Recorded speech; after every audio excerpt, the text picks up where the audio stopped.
Indiana's Religious Freedom Restoration Act has set off a national debate since being signed into law. CEOs, celebrities, and sporting organizations have weighed in. But many states, including Kentucky, already have similar laws on the books. WLKY's Mark Vanderhoff looked at the difference between the two states.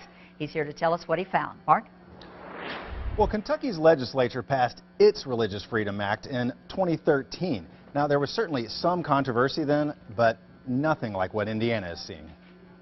For the most part, they're the same. For the most part, they reflect the language in the federal Religious Freedom Restoration Act that was passed in 1993. Civil rights attorney Joe Dunman says the Federal Religious Freedom Act has been the model for many states. Unlike Kentucky's law, Indiana's specifically says religion can be a defense in discrimination suits. It is in no way a get-out-of-trouble-free card for someone accused of discrimination, but it still provides the opportunity for them to cite their religious beliefs when accused of discrimination. Indiana's act has drawn national attention. Even former NBA star Charles Barkley issued a statement. But Carol Parrish, teaching pastor at Louisville's New Life Church, thinks the criticism is misdirected.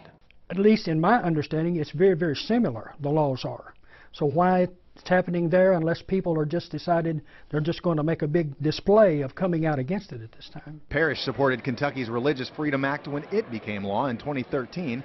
That was after a showdown in which Governor Steve Beshear vetoed the bill, and the legislature overrode his veto. I think a lot of times people latch on to one issue and try to make it kind of an example to other people. And I'm wondering if that isn't what's happening here. But Dunman says Indiana's law, whatever its effect, sends the wrong message. I fear that it was meant to provide, an extra backup for people who may feel like they cannot discriminate for various reasons, especially against the LGBT community. And two of Indiana's top lawmakers held a press conference today saying the law was not intended to allow discrimination. They say that they'll introduce a bill to clarify that, although they haven't introduced any specific language yet. Mark Vanderhoff, WLKY News.